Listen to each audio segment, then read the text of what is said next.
সিলেট আজকে কি করছো এটা মনে থাকবে। আল্লাহুম্মা আমিন।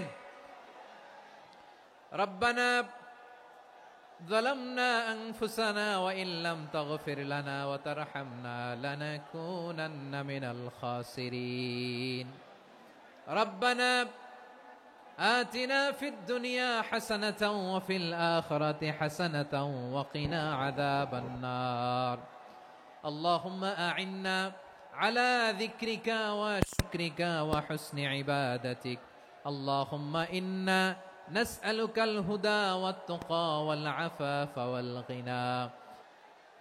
একটু শান্ত হও না, শেষ করে দিচ্ছি, শান্ত হও। হ্যাঁ মাশাআল্লাহ, এই তো শান্ত হচ্ছে, বসো বসো।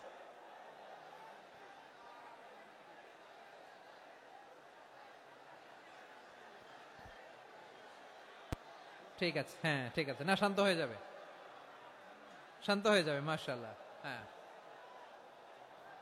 অথবা যে যেভাবে আছো দাঁড়িয়েও তো আমরা ওয়াজ শুনি, তাই না? দেখা লাগবে, এটা জরুরি। আরে মোবাইলের মধ্যে তো নাম লিখে সার্চ দিলেই সবারে দেখা যায়, ঠিক কি না?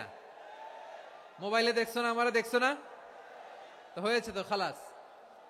বসার জায়গা পেলে বসো, না পেলে দাঁড়াও, দাঁড়িয়ে শোনো। হ্যাঁ থাকো, এইভাবে থাকো, খালাস। কয়েক মিনিট একটু থাকো, থাকো। আলহামদুলিল্লাহ, হ্যাঁ অনেক শান্ত হয়েছে। না আর না, মাশাআল্লাহ। হ্যাঁ পরিবেশ অনেক সুন্দর হয়েছে এখন, ঠিক আছে। আইন শৃঙ্খলা বাহিনীর ভাইরা, এই যে পুলিশ ভাইরা, আর কিছু বলার দরকার নেই, আমার দিকে সবাই, আমার দিকে। পুলিশ ভাইরা এনাফ এনাফ এনাফ, হ্যাঁ ঠিক আছে। একবারে ইসলামের সব মানুষ মানতে পারে না। আপনারা কি জানেন মদের বিধান, মদের হারাম হওয়ার বিধান একবারে আসে নাই। প্রথমে বলা হয়েছে মদে কিছু উপকারও আছে, ক্ষতিও আছে, তবে উপকারের চেয়ে ক্ষতি বেশি। সাহাবারা সাবধান হয়ে গেল। এরপর বিধান নাজিল হলো, তোমরা নামাজে যাওয়ার আগে মদ খেও না। 5 বেলা সাহাবারা আর মদের কাছেও যেতেন না, আরো সাবধান হয়ে গেল। সব শেষে ইন্নামাল খামরু ওয়াল মাইসিরু ওয়াল আনসাবু ওয়াল আজলামু রিজসুম মিন আমালিশ শাইতান ফাজতানিবু। মদ, জুয়া এগুলো শয়তানের কাজ, এগুলো থেকে বিরত থাকো। সবাই মদ খাওয়া থেকে একেবারে বিরত রইল। মদের মটকা হাড়ি ভেঙে সবাই মদিনার রাস্তায় ঢেলে দিল। মদের পানিতে পুরো মদিনার অলি গলি সয়লাভ হয়ে গেল, বলেন সুবহানাল্লাহ। তাহলে মদ কি একবারে হারাম হয়েছে? প্রিয় সিলেট আওয়াজ করে বলেন, মদের বিধান, হারাম হওয়ার বিধান, এটা কি একবারে হয়েছে? কেউ যদি ইসলাম মানতে চায় একবারে তাকে সবকিছু চাপিয়ে দেয়া যাবে না। আমাদের কাছে অনেকে আসে, আয়সা বলে, হুজুর আমার মেয়েটা পর্দা করে না, হুজুর পর্দা করে না, ওর জন্য দোয়া করেন। তা আমি বলি বয়স কত? বলে 22। তো 22 বছর বয়সে আগে কি করছেন? আগে পর্দা করাইছেন? না, করাই নাই। তো এখন তো আর হবে না।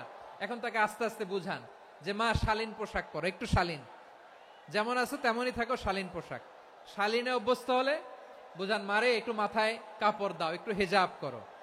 ওইটাতে অভ্যস্ত হয়ে গেলে এরপরে তাকে নেকাবের দিকে আপনি আহ্বান করেন। ওইটাতে অভ্যস্ত হয়ে গেলে হাত মোজা, পা মোজা যদি করতে চায়, এইভাবে গ্রাজুয়ালি আগাতে হবে। প্রিয় ভাইয়েরা, সবচেয়ে গুরুত্বপূর্ণটা আগে, তারপরেরটা পরে। জি ঠিক আছে। অনুরিদু আন্নামুন্না আলাল্লাযীনা ইসতুদঈফু ফিল আরদ, জমিনের বুকে স্বৈর শাসক কর্তৃক সবচেয়ে নির্যাতিত যেই দল, আমি আল্লাহ রব্বুল আলামিন ওই দলটার উপরে আমার রহমত দেওয়া শুরু করে দেব। সুবহানাল্লাহ। যেই দল নির্যাতিত সেই দলের উপর আল্লাহর দয়া। ওয়ানাজআলাহুম আইম্মাতান, মাঝখানে একটা সময় যাবে, তারপরে ওই দলটাকে আমি আল্লাহ রব্বুল আলামিন ক্ষমতার মসনদে নিয়ে আসব। সিদ্ধান্ত কার? জোরে বলেন কার? আল্লাহ যেই দলকে ক্ষমতায় দিতে চান, সবচেয়ে মাজলুম দলটা, আপনারা সবাই কি সেই দলকে সমর্থন দিয়ে ক্ষমতায় নিতে চান? আল্লাহ যা চান আপনারা কি তা চান? আল্লাহর চাওয়া কে কে পুরা করতে চান? দুইটা হাত উঁচু করে জুমার দিন নামাজের পূর্ব মুহূর্তে আল্লাহকে দেখা।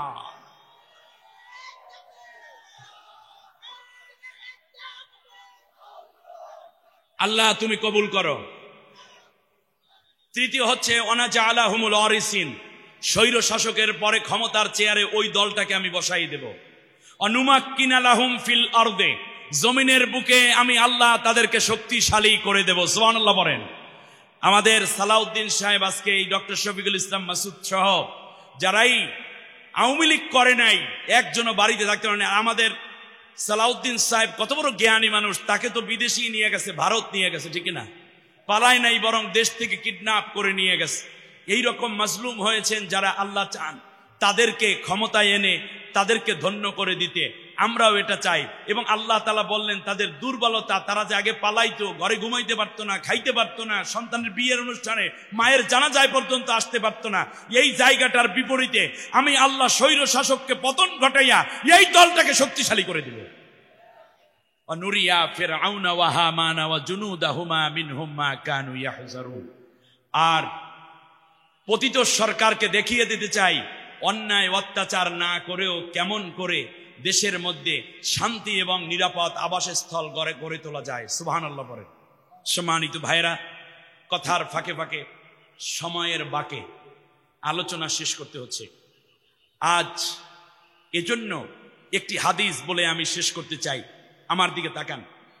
আল্লাহ রাসূল সাল্লাল্লাহু আলাইহি ওয়াসাল্লাম বলেছেন, আন আব্দুল্লাহ ইবনে ওমর রাদিয়াল্লাহু তাআলা আনহুমা قال قال رسول الله صلى الله عليه وسلم فاتبعوا السواد الاعظم فانه من شذ شذ في النار।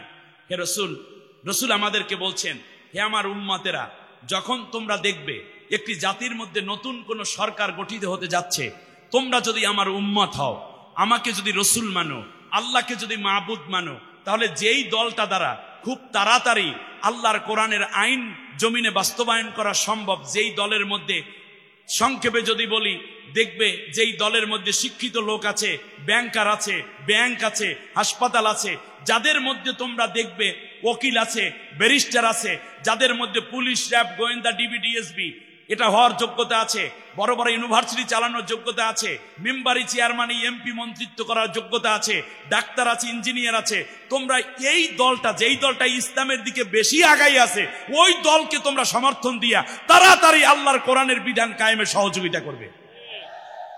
এরপরে নবী বললেন, যদি এই কাম না কইরা পিছনে পিছনে ঘোরো, ফামান সাদ্দা ফিন্নার, তাহলে তুমি কিন্তু জাহান্নামে যাবে।